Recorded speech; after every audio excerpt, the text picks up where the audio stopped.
Long time no see. This is YouTube Medical University. Do you have anyone like this around you? They show up late for appointments over and over again. Even though they're supposed to be listening, they start zoning out halfway through. They lose important things right away. If you've ever thought, what a careless person, or maybe they're just not motivated, this lesson will completely change your perspective. Actually, something is happening in that person's brain that is beyond their control. That could be ADHD, Attention Deficit Hyperactivity Disorder. And today, I want to be honest with you here. I myself have a strong tendency toward ADHD. I'm not joking, but I lose something about once every hour. And during conversations with people, I get distracted and realize I've missed parts of the conversation.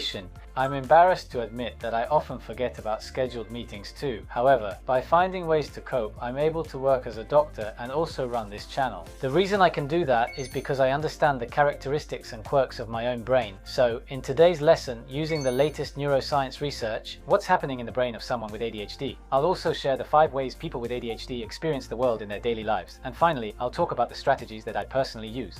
5つの世界をお伝えしていきます。そして最後に私自身も実際に行って I'll also share some specific strategies you can start using today. This video is by no means intended to discriminate. Its purpose is to promote understanding for those who are affected. If you or someone important to you thinks they might have ADHD, I hope this video will help change your life. It might be the catalyst for change. Now let's get started. ADHD isn't about a lack of motivation or not trying hard enough. The way the brain works is fundamentally different. Here, I'll introduce the latest neuroscience research published in 2024. Our brains generally have 2 main modes. The first is focus mode. This is when we're working, concentrating, or listening to someone. In this state, the attention network in the brain is actively working. And the second is the unfocused mode, which is technically called the default mode network. This is when you're in the bath or zoning out on the train. It might seem like you're not thinking about anything, but actually your brain is freely associating or organizing memories. Now this is important. In a typical brain, these 2 modes shift back and forth like a seesaw. When focus mode is on, unfocused mode is off. When unfocused mode is on, focus mode is off. In other words, it's normal for the switching between them to be smooth. It's like a TV remote. When one channel is on, the other 8 channels are off, right? However, in the brain of someone with ADHD, this switching doesn't work well. Even though focus mode is supposed to be on, unfocused mode turns on by itself. If we compare it to a TV, even though you're supposed to be watching one channel, suddenly other channels turn on at the same time and the audio gets all mixed together. This is technically called the DMN interference hypothesis, and it's the most prominent neuroscience model for people with ADHD. What does this mean specifically? For example, you're listening to your boss during a meeting. At that time, your focus mode is turned on. However, suddenly the daydream mode interrupts. You start thinking, oh, what am I having for dinner tonight? Or I'm curious about the next episode of the drama I watched yesterday, or did I reply to that email? You want to focus, you really do want to listen carefully, but your brain's channel switches on its own. This isn't a matter of willpower. Please think of it as a wiring issue in the brain. Honestly, even when I'm listening to my patients, sometimes other things suddenly cross my mind, like, what were the test results for the previous patient again? My brain switches on its own. That's why I always make sure to take notes. You could say I don't trust my own brain very much. Now, let me share another important number with you. The percentage of people actually diagnosed with ADHD is, in Japan, it's about 1.65% to 2%. However, the percentage of people who may have ADHD based on screening tests is about 3.2%.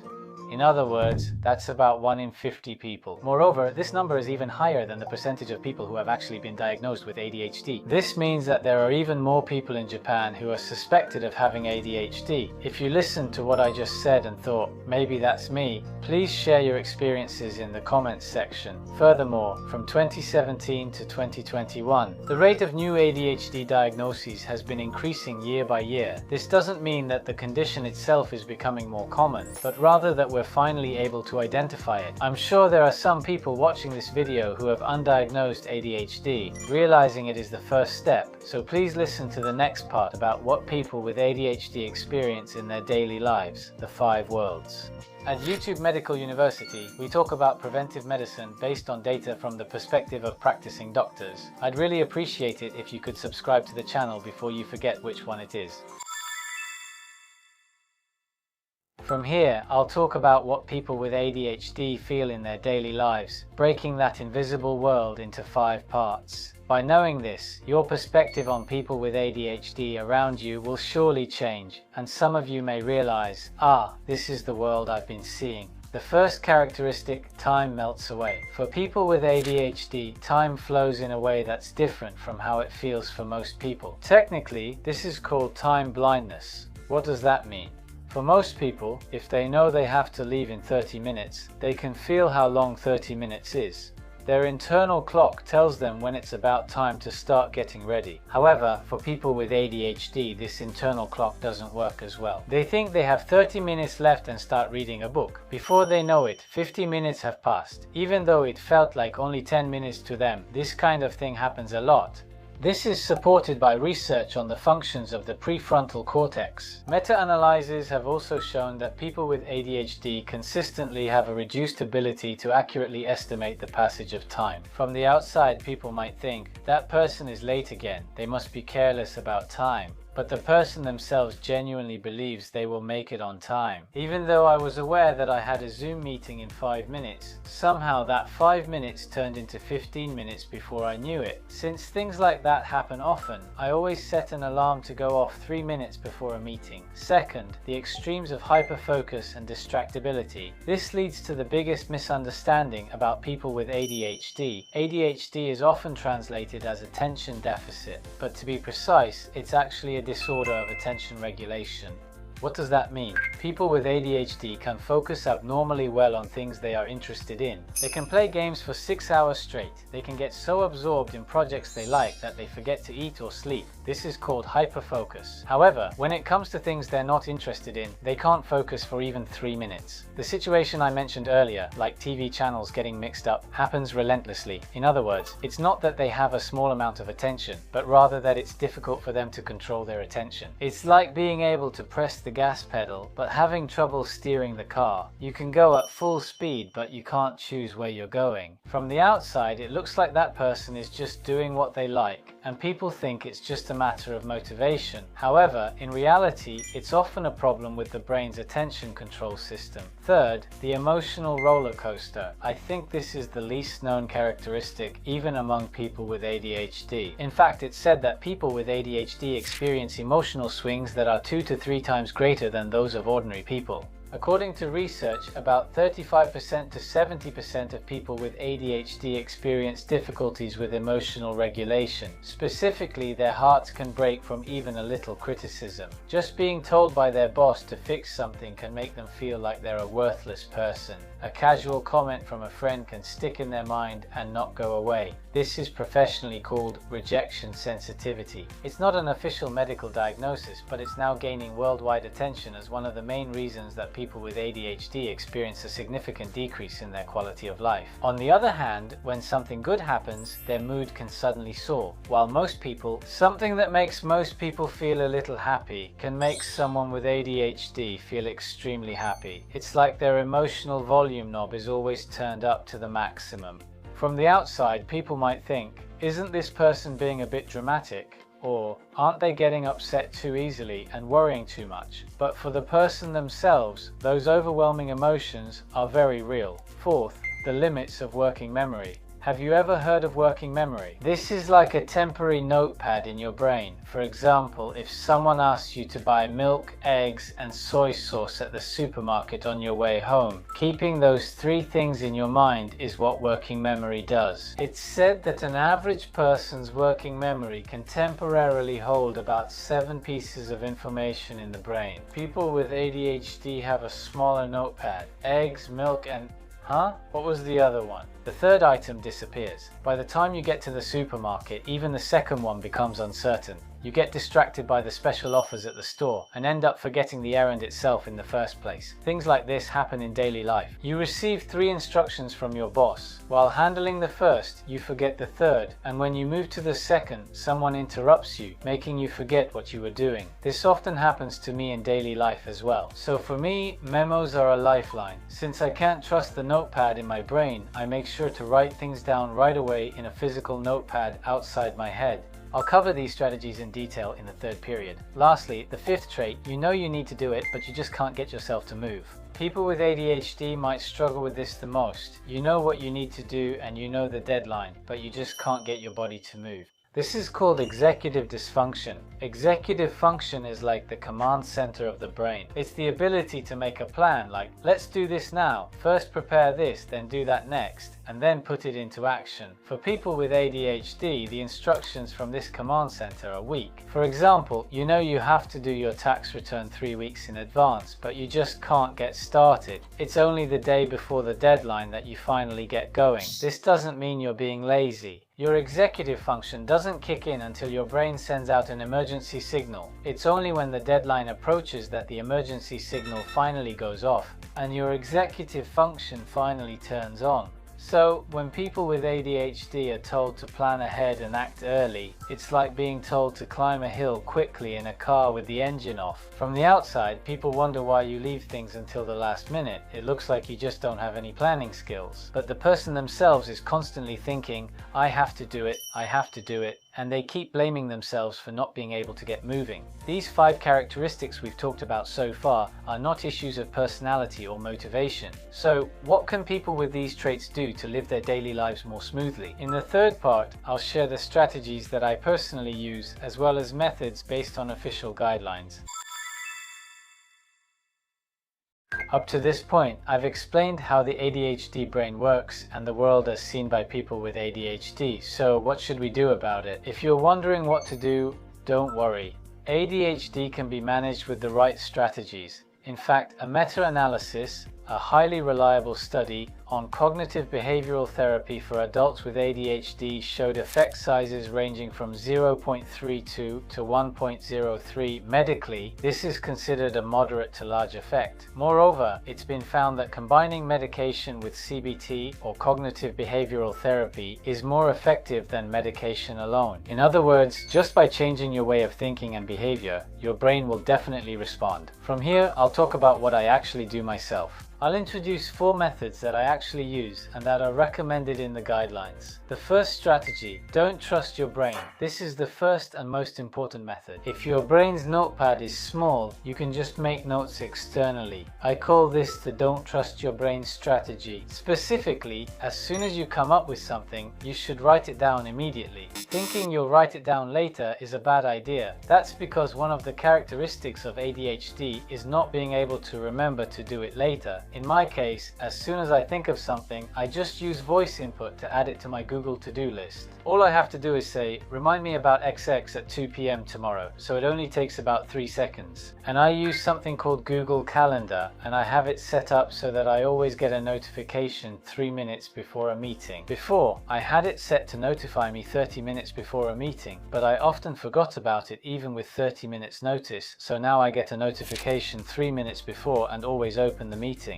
By doing that, the number of times I was late decreased significantly. The key point is, it's to not trust myself completely. Sometimes I find it a bit troublesome to take notes when I notice something, and I feel like I might forget or think I'll do it later. But I've made it a rule for myself to do anything that can be done in 3 minutes. I've decided for myself to handle any task that can be done in 3 minutes right away. The moment I remember something I need to do, if something takes 3 minutes or less, I do it immediately and move on. If not, I add it to my to-do calendar using voice input. By doing this, I've been able to significantly reduce the number of things I forget. The moment you decide to remember something later, you've already lost, so try to make it so you don't have to rely on remembering it at all.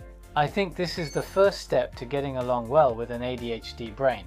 The second point is to eliminate temptations from your environment. It's about adjusting your surroundings. An ADHD brain reacts to external stimuli like a magnet. In other words, if there's a smartphone in front of you, your brain will automatically be drawn to it. This isn't a matter of willpower. The channel interference I talked about in the first session, the difficulty in switching to concentration mode, gets even worse with external stimuli. As a countermeasure, don't try to rely on willpower. Focus on physically removing temptations. Specifically, when you want to concentrate, put your smartphone in another room. Just putting it on silent mode isn't enough. Your brain will react just by having it in your line of sight. Try to keep only the tasks you're working on right now on your desk. Avoid unnecessary documents, books, and so on. Remove partially used cups and similar items from view at the start. This method is officially recommended and is known as stimulus control in cognitive behavioral therapy. Don't overestimate your willpower. Make your environment work for you. Please try to keep this in mind. Third, break tasks into smaller steps. This relates to the problem where you feel like you have to do something but can't get started. Actually, the reason is that the task is too big. The more tasks there are, like with tax returns, the harder it is to get started. For a brain with ADHD, doing your taxes can feel as difficult as being told to climb Mount Everest. The goal feels too far away, so your brain doesn't know how to start and can't flip the switch to get going. For example, instead of having the goal of doing your taxes, let's break the goal down into smaller steps. First, spend 5 minutes trying to find last year's withholding slip. Second, try opening the National Tax Agency's website for the first time in a while. Third, try entering just your name and address on the National Tax Agency's website. How does that sound? If it's just this much, don't you feel like you could get yourself to start? This is actually a recommended method in cognitive behavioral therapy called task breakdown. It's important not to try doing everything at once. Just trying for 5 minutes is enough. When you do that, you can take one step up, and once you take that first step, you'll often find yourself moving on to the second and third steps as well. So please try to break your task down into smaller pieces. The fourth strategy, know that you have the option of having someone take a look. This isn't so much a strategy as something I want you to be aware of. The 3 strategies I've talked about so far are things you can do on your own in your daily life. However, if you're still experiencing major difficulties in your daily life, for example, if you keep making mistakes at work and your performance evaluation is dropping, if your relationships aren't going well, or you can't stop blaming yourself, please remember that you have the option to see a doctor at that time. According to the International Diagnostic Criteria called DSM-5, adult ADHD is diagnosed when 5 or more out of 9 symptoms of inattention or hyperactivity, impulsivity have been present for more than 6 months. Additionally, these symptoms must be causing difficulties in daily life. Even if you have characteristics of ADHD, you don't necessarily need to see a doctor as long as you can manage and control them well. However, if you're struggling alone, seeking help from a specialist is not a sign of weakness, but of wisdom. There are also medication treatments available. Their effectiveness has been confirmed in ADHD guidelines. Please remember that seeing a doctor is always an option you have. Here's a summary of today's lesson. In the ADHD brain, there are focus mode and daydreaming mode. The switch between these modes doesn't work well. Information comes in as if the channels are getting mixed up. This is not a matter of willpower, but a problem with how the brain works. There were 5 ways people with ADHD experience the world. Time slips by. There are intense periods of hyperfocus and distraction. Emotions swing. The brain's notepad is small. Even knowing you need to act, you just can't start. And the solution is not to trust your brain, but to create an external memo system. Do anything that can be done in 3 minutes right away. Physically remove temptations from your environment. Break tasks down into smaller pieces. If necessary, get help from a specialist. I myself deal with ADHD tendencies every day. I still forget things as usual and I get distracted. But after I learned about my brain's tendencies, things got a lot easier. I've also learned to notice when my attention shifts, even while I'm filming videos. I use external tools like notes and to-do lists to create a system where it's okay even if I forget things. ADHD isn't something you fix, it's a condition where you learn how to live with it. If there's someone around you who's forgetful, tends to be late, but is more passionate than anyone else when it comes to things they love, please understand that it's as if the TV channels in their brain are changing on their own. And if you ever suspect that you might have it yourself, it's nothing to be ashamed of or a sign of weakness. Understanding your brain is the first step to regaining control of your life. If you've listened this far and feel like giving it a try yourself, or if you have similar traits, Please share your experiences or thoughts in the comments. It would encourage me as well. Having at least one reliable source of information like this is very important. At YouTube Medical University, we share data-based information that can help you become healthier starting tomorrow. It would really encourage me if you subscribe to the channel so you don't miss any new videos. And if you like this video, please give it a thumbs up, or even a thumbs down is fine. Your feedback will help me improve the next videos. See you in the next video.